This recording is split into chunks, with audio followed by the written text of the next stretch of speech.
The Great Controversy, Chapter 25. God's Law Immutable. The temple of God was opened in heaven, and there was seen in his temple the ark of his testament.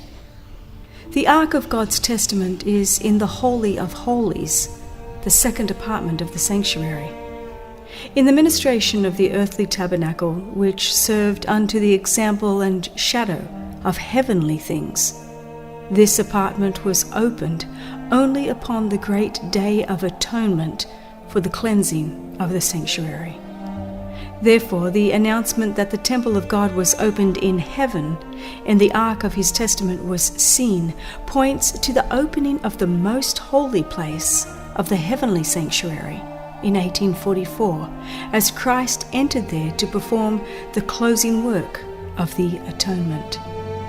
Those who by faith followed their great high priest as he entered upon his ministry in the most holy place beheld the ark of his testament. As they had studied the subject of the sanctuary, they had come to understand the Saviour's change of ministration, and they saw that he was now officiating before the ark of God, pleading his blood in behalf of sinners. The ark in the tabernacle on earth contained the 2 tables of stone upon which were inscribed the precepts of the law of God. The ark was merely a receptacle for the tables of the law, and the presence of these divine precepts gave to it its value and sacredness. When the temple of God was opened in heaven, the ark of his testament was seen. Within the Holy of Holies, in the sanctuary in heaven, the divine law is sacredly enshrined. The law that was spoken by God himself amid the thunders of Sinai and written with his own finger on the tables of stone. The law of God in the sanctuary in heaven is the great original, of which the precepts inscribed upon the tables of stone and recorded by Moses in the Pentateuch were an unerring transcript.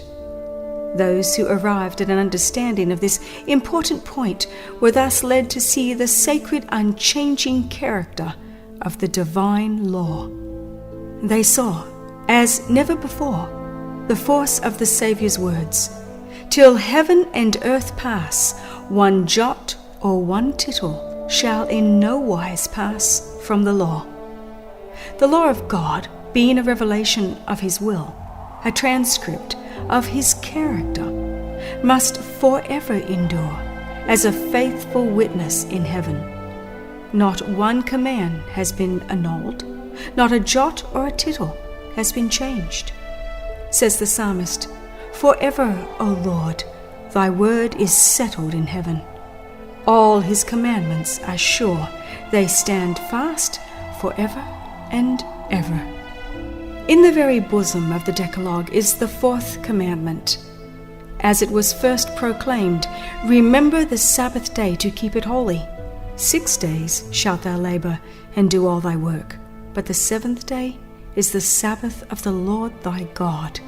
In it thou shalt not do any work, thou, nor thy son, nor thy daughter, thy manservant, nor thy maidservant, nor thy cattle, nor thy stranger that is within thy gates. For in 6 days the Lord made heaven and earth, the sea, and all that in them is, and rested the Sabbath day. Wherefore the Lord blessed the Sabbath day, and hallowed it." The Spirit of God impressed the hearts of those students of his word. The conviction was urged upon them that they had ignorantly transgressed this precept of disregarding the Creator's rest day.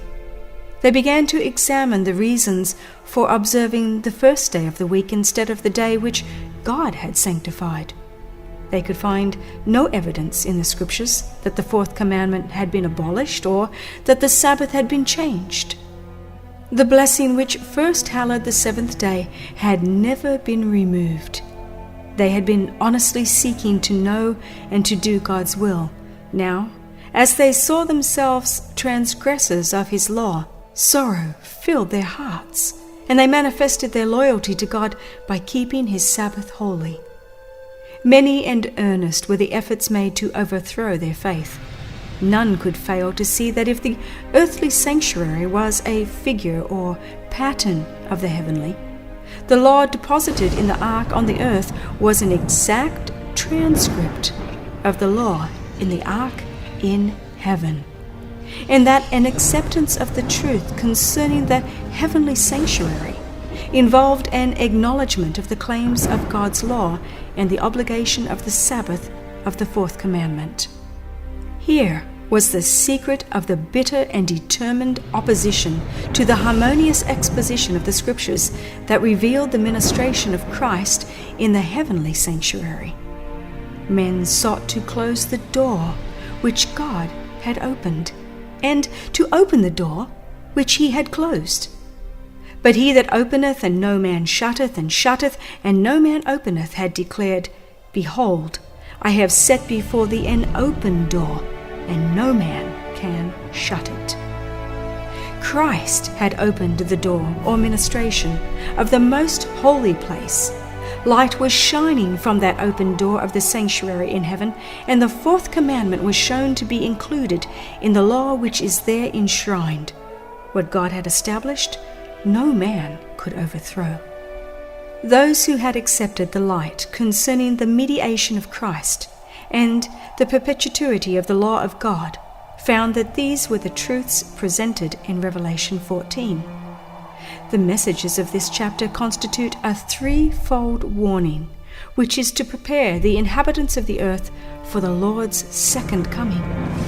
The announcement, "The hour of his judgment is come," points to the closing work of Christ's ministration for the salvation of men. It heralds a truth which must be proclaimed until the Saviour's intercession shall cease and he shall return to the earth to take his people to himself. The work of judgment, which began in 1844, must continue until the cases of all are decided, both of the living and the dead. Hence it will extend to the close of human probation. That men may be prepared to stand in the judgment, the message commands them to fear God and give glory to him, and worship him that made heaven and earth and the sea and the fountains of waters. The result of an acceptance of these messages is given in the word, "Here are they that keep the commandments of God and the faith of Jesus." In order to be prepared for the judgment, it is necessary that men should keep the law of God. That law will be the standard of character in the judgment. The Apostle Paul declares, "As many as have sinned in the law shall be judged by the law." In the day when God shall judge the secret of men by Jesus Christ. And he says that the doers of the law shall be justified. Faith is essential in order to the keeping of the law of God, for without faith it is impossible to please him, and whatsoever is not of faith is sin. By the first angel, men are called upon to fear God and give glory to him, and to worship him as the creator of the heavens and the earth. In order to do this, they must obey his law. Says the wise man, "Fear God and keep his commandments, for this is the whole duty of man." Without obedience to his commandments, no worship can be pleasing to God. This is the love of God, that we keep his commandments. He that turneth away his ear from hearing the law, even his prayer shall be abomination. The duty to worship God is based upon the fact that he is the Creator, and that to him all other beings owe their existence. And wherever in the Bible his claim to reverence and worship above the gods of the heathen is presented, there is cited the evidence of his creative power. All the gods of the nations are idols, but the Lord made the heavens. To whom then will ye liken me? Or shall I be equal? Saith the Holy One. Lift up your eyes on high, and behold who hath created these things. Thus saith the Lord that created the heavens, God himself that formed the earth and made it. I am the Lord, and there is none else. Says the psalmist, "Know ye that the Lord, He is God. It is He that hath made us, and not we ourselves. O come, let us worship and bow down. Let us kneel before the Lord our Maker." And the holy beings who worship God in heaven state as the reason why their homage is due to Him, "Thou art worthy, O Lord, to receive glory and honor and power, for Thou hast created all things." In Revelation 14, men are called upon to worship the Creator, and the prophecy brings to view a class that, as the result of the threefold message, are keeping the commandments of God. One of these commandments points directly to God as the Creator. The fourth precept declares, "The seventh day is the Sabbath of the Lord thy God. For in 6 days the Lord made heaven and earth, the sea, and all that in them is, and rested the seventh day. Wherefore the Lord blessed the Sabbath day, and hallowed it." Concerning the Sabbath, the Lord says further that it is a sign, that ye may know that I am the Lord your God. And the reason given is, "For in 6 days the Lord made heaven and earth, and on the seventh day He rested and was refreshed." The importance of the Sabbath as the memorial of creation is that it keeps ever present the true reason why worship is due to God, because He is the Creator, and we are His creatures. The Sabbath, therefore, lies at the very foundation of divine worship, for it teaches this great truth in the most impressive manner, and no other institution does this. The true ground of divine worship, not of that on the seventh day merely, but of all worship, is found in the distinction between the Creator and His creatures. This great fact can never become obsolete and must never be forgotten. It was to keep this truth ever before the minds of men that God instituted the Sabbath in Eden. And so long as the fact that He is our Creator continues to be a reason why we should worship Him, so long the Sabbath will continue as its sign and memorial. Had the Sabbath been universally kept, man's thoughts and affections would have been led to the Creator as the object of reverence and worship, and there would never have been an idolater, an atheist, or an infidel. The keeping of the Sabbath is a sign of loyalty to the true God, Him that made heaven and earth and the sea and the fountains of waters. It follows that the message which commands men to worship God and keep His commandments will especially call upon them to keep the fourth commandment. In contrast to those who keep the commandments of God and have the faith of Jesus, the third angel points to another class against whose errors a solemn and fearful warning is uttered. "If any man worship the beast and his image, and receive his mark in his forehead or in his hand, the same shall drink of the wine of the wrath of God." A correct interpretation of the symbols employed is necessary to an understanding of this message. What is represented by the beast, the image, the mark? The line of prophecy in which these symbols are found begins with Revelation 12, with the dragon that sought to destroy Christ at His birth. The dragon is said to be Satan. He it was that moved upon Herod to put the Savior to death, but the chief agent of Satan in making war upon Christ and His people during the first centuries of the Christian era was the Roman Empire, in which paganism was the prevailing religion. Thus, while the dragon primarily represents Satan, it is, in a secondary sense, a symbol of pagan Rome. In chapter 13, verses 1 through 10, is described another beast, like unto a leopard, to which the dragon gave his power and his seat and great authority. This symbol, as most Protestants have believed, represents the papacy, which succeeded to the power and seat and authority once held by the ancient Roman Empire.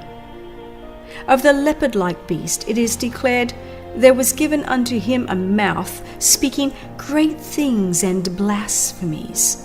And he opened his mouth in blasphemy against God, to blaspheme his name and his tabernacle, and them that dwell in heaven. And it was given unto him to make war with the saints, and to overcome them, and power was given him over all kindreds and tongues and nations. This prophecy, which is nearly identical with the description of the little horn of Daniel 7, unquestionably points to the papacy. Power was given unto him to continue 42 months, and, says the prophet, I saw one of his heads as it were wounded to death. And again, he that leadeth into captivity shall go into captivity. He that killeth with the sword must be killed with the sword. The 42 months are the same as the time and times and the dividing of time, 3 years and a half, or 1260 days of Daniel 7. The time during which the papal power was to oppress God's people.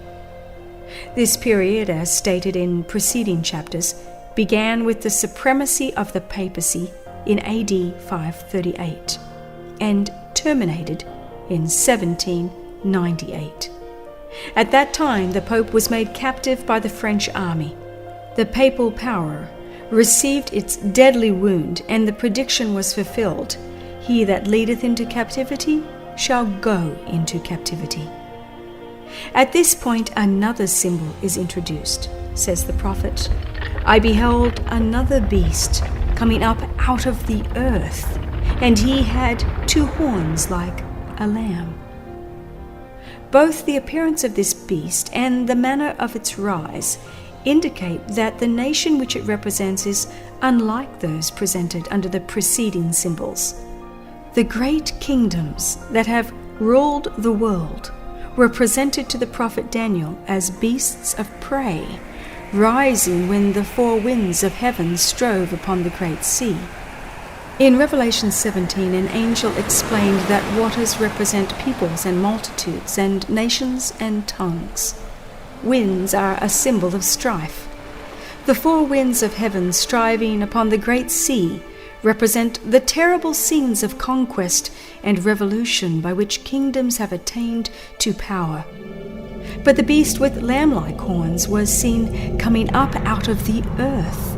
Instead of overthrowing other powers to establish itself, the nation thus represented must arise in territory previously unoccupied and grow up gradually and peacefully. It could not then arise among the crowded and struggling nationalities of the Old World, that turbulent sea of peoples and multitudes and nations and tongues. It must be sought in the Western continent. What nation of the New World was in 1798 rising into power, giving promise of strength and greatness, and attracting the attention of the world? The application of this symbol admits of no question. One nation, and only one, meets the specifications of this prophecy. It points unmistakably to the United States of America. Again and again, the thought, almost the exact words, of the sacred writer has been unconsciously employed by the orator and the historian in describing the rise and growth of this nation. The beast was seen coming up out of the earth, and according to the translators, the word here rendered coming up literally signifies to grow or spring up as a plant. And as we have seen, the nation must arise in territory previously unoccupied. A prominent writer describing the rise of the United States speaks of the mystery of her coming forth from vacancy and says, like a silent seed, we grew into an empire. A European journal in 1850 spoke of the United States as a wonderful empire which was emerging amid the silence of the earth, daily adding to its power and pride. Edward Everett, in an oration on the Pilgrim Fathers of this nation, said, Did they look for a retired spot, inoffensive for its obscurity and safe in its remoteness, where the little church of Leyden might enjoy the freedom of conscience? Behold the mighty regions over which, in peaceful conquest, they have borne the banners of the cross.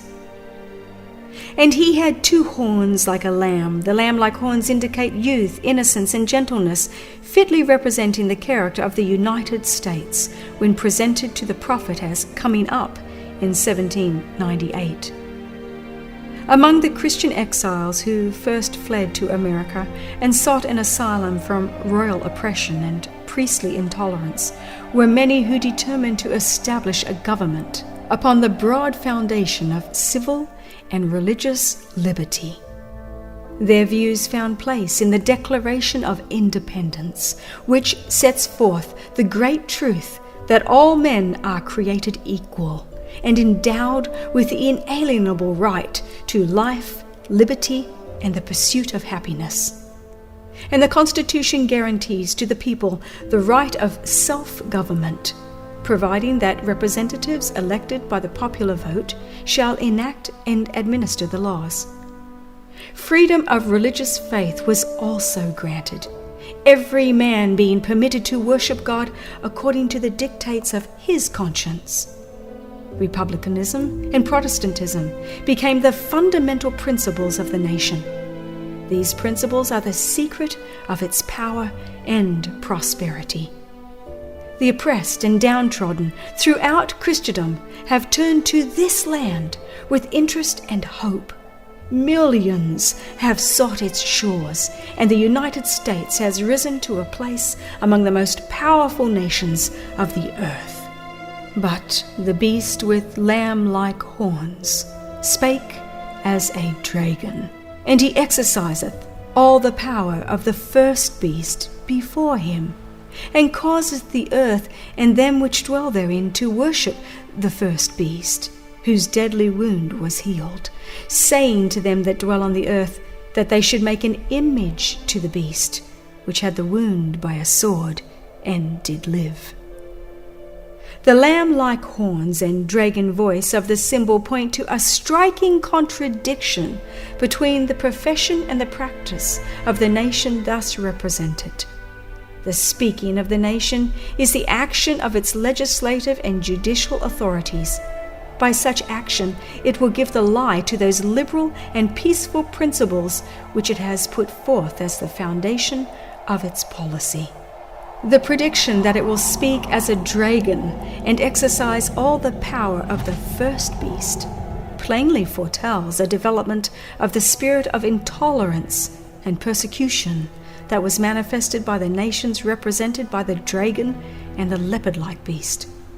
And the statement that the beast with 2 horns causeth the earth and them which dwell therein to worship the first beast indicates that the authority of this nation is to be exercised in enforcing some observance which shall be an act of homage to the papacy. Such action would be directly contrary to the principles of this government, to the genius of its free institutions, to the direct and solemn avowals of the Declaration of Independence, and to the Constitution. The founders of the nation wisely sought to guard against the employment of secular power on the part of the Church, with its inevitable result, intolerance and persecution. The Constitution provides that Congress shall make no law respecting an establishment of religion or prohibiting the free exercise thereof, and that no religious test shall ever be required as a qualification to any office of public trust under the United States. Only in flagrant violation of these safeguards to the nation's liberty can any religious observance be enforced by civil authority. But the inconsistency of such action is no greater than is represented in the symbol. It is the beast with lamb-like horns, in profession pure, gentle, and harmless, that speaks as a dragon, saying to them that dwell on the earth that they should make an image to the beast. Here is clearly presented a form of government in which the legislative power rests with the people, a most striking evidence that the United States is the nation denoted in the prophecy. But what is the image to the beast, and how is it to be formed? The image is made by the two-horned beast, and is an image to the beast. It is also called an image of the beast. Then, to learn what the image is like and how it is to be formed, we must study the characteristics of the beast itself, the papacy. When the early church became corrupted by departing from the simplicity of the gospel and accepting heathen rites and customs, she lost the spirit and power of God. And in order to control the consciences of the people, she sought the support of the secular power. The result was the papacy, a church that controlled the power of the state and employed it to further her own ends, especially for the punishment of heresy. In order for the United States to form an image of the beast, the religious power must so control the civil government that the authority of the state will also be employed by the church to accomplish her own ends. Whenever the church has obtained secular power, she has employed it to punish dissent from her doctrines. Protestant churches that have followed in the steps of Rome by forming alliance with worldly powers have manifested a similar desire to restrict liberty of conscience. An example of this is given in the long-continued persecution of dissenters by the Church of England.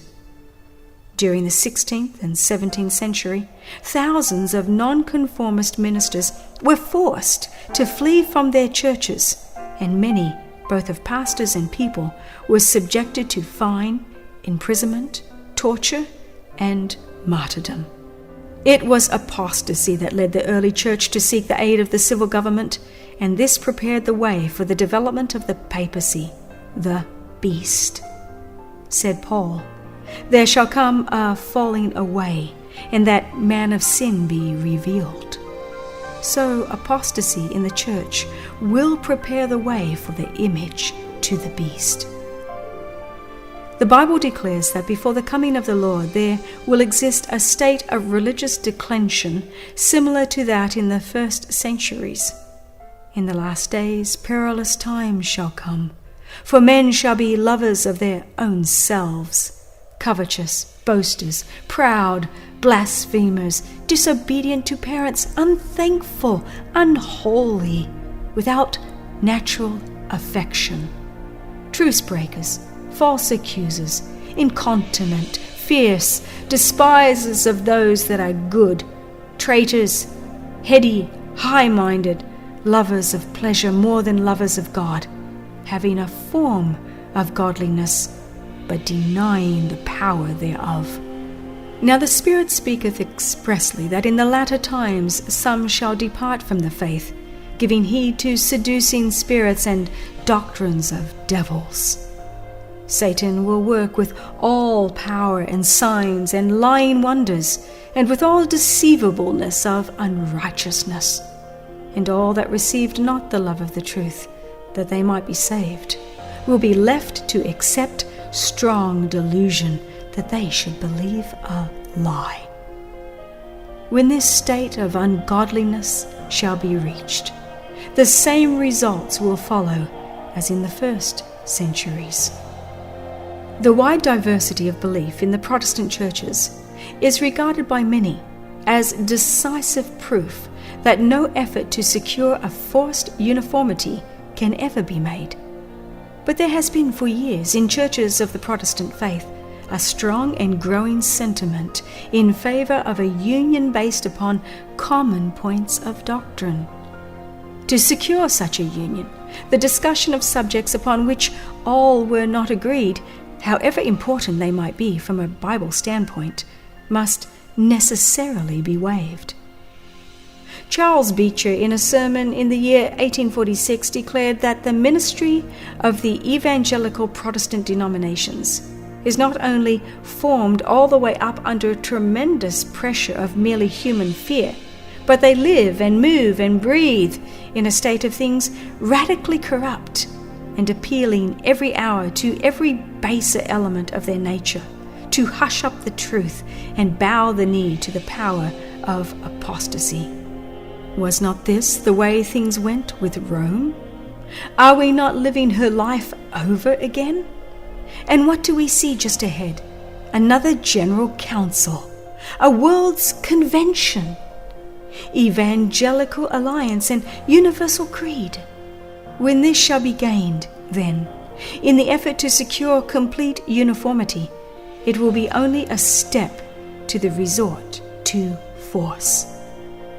When the leading churches of the United States, uniting upon such points of doctrine as are held by them in common, shall influence the state to enforce their decrees and to sustain their institutions, then Protestant America will have formed an image of the Roman hierarchy, and the infliction of civil penalties upon dissenters will inevitably result.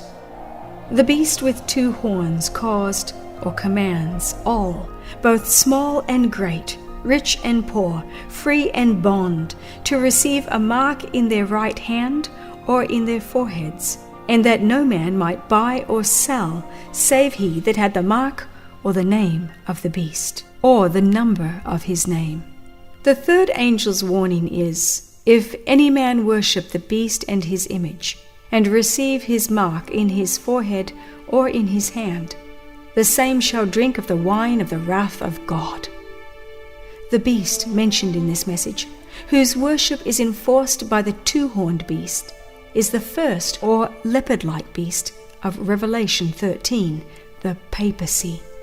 The image to the beast represents that form of apostate Protestantism which will be developed when the Protestant churches shall seek the aid of the civil power for the enforcement of their dogmas. The mark of the beast still remains to be defined. After the warning against the worship of the beast and his image, the prophecy declares, "Here are they that keep the commandments of God and the faith of Jesus." Since those who keep God's commandments are thus placed in contrast with those that worship the beast and his image and receive his mark, it follows that the keeping of God's law on the one hand and its violation on the other will make the distinction between the worshippers of God and the worshippers of the beast. The special characteristic of the beast, and therefore of his image, is the breaking of God's commandments. Says Daniel of the little horn, the papacy, "He shall think to change times and the law." And Paul styled the same power the man of sin, who was to exalt himself above God. One prophecy is a complement of the other. Only by changing God's law could the papacy exalt itself above God. Whoever should understandingly keep the law as thus changed would be giving supreme honor to that power by which the change was made. Such an act of obedience to papal laws would be a mark of allegiance to the Pope in the place of God. The papacy has attempted to change the law of God. The second commandment forbidding image worship has been dropped from the law, and the fourth commandment has been so changed as to authorize the observance of the first instead of the seventh day as the Sabbath. But papists urge as a reason for omitting the second commandment that it is unnecessary being included in the first, and that they are giving the law exactly as God designed it to be understood. This cannot be the change foretold by the prophet. An intentional, deliberate change is presented. He shall think to change the times and the law. The change in the fourth commandment exactly fulfills the prophecy. For this, the only authority claimed is that of the church. Here, the papal power openly sets itself above God. While the worshippers of God will be especially distinguished by their regard for the fourth commandment, since this is the sign of his creative power and the witness to his claim upon man's reverence and homage. The worshippers of the beast will be distinguished by their efforts to tear down the Creator's memorial, to exalt the institution of Rome. It was in behalf of the Sunday that Popery first asserted its arrogant claims. And its first resort to the power of the state was to compel the observance of Sunday as the Lord's Day. But the Bible points to the seventh day and not to the first as the Lord's Day. Said Christ, "The Son of Man is Lord also of the Sabbath." The fourth commandment declares the seventh day is the Sabbath of the Lord. And by the prophet Isaiah, the Lord designates it my holy day. The claim so often put forth that Christ changed the Sabbath is disproved by his own words. In his Sermon on the Mount, he said, "Think not that I am come to destroy the law or the prophets. I am not come to destroy, but to fulfill. For verily I say unto you, till heaven and earth pass, one jot or one tittle shall in no wise pass from the law, till all be fulfilled. Whosoever therefore shall break one of the least commandments, and shall teach men so, he shall be called the least in the kingdom of heaven. But whosoever shall do and teach them, the same shall be called great in the kingdom of heaven." It is a fact generally admitted by Protestants that the Scriptures gave no authority for the change of the Sabbath. This is plainly stated in publications issued by the American Tract Society and the American Sunday School Union. One of these works acknowledges the complete silence of the New Testament so far as any explicit command for the Sabbath, Sunday the first day of the week, or definite rules for its observance are concerned. Another says, up to the time of Christ's death, no change had been made in the day, and so far as the record shows, they, the apostles, did not give any explicit command enjoining the abandonment of the seventh-day Sabbath and its observance on the first day of the week. Roman Catholics acknowledge that the change of the Sabbath was made by their church and declare that Protestants, by observing the Sunday, are recognizing her power. In the Catholic Catechism of Christian Religion, in answer to a question as to the day to be observed in obedience to the fourth commandment, this statement is made: "During the Old Law, Saturday was the day sanctified, but the Church, instructed by Jesus Christ and directed by the Spirit of God, has substituted Sunday for Saturday. So now we sanctify the first, not the seventh day. Sunday means and now is the day of the Lord." As the sign of the authority of the Catholic Church, papist writers cite the very act of changing the Sabbath into Sunday, which Protestants allow of, because by keeping Sunday they acknowledge the Church's power to ordain feasts and to command them under sin. What then is the change of the Sabbath but the sign or mark of the authority of the Roman Church, the mark of the beast? The Roman Church has not relinquished her claim to supremacy, and when the world and the Protestant churches accept a Sabbath of her creating, while they reject the Bible Sabbath, they virtually admit this assumption.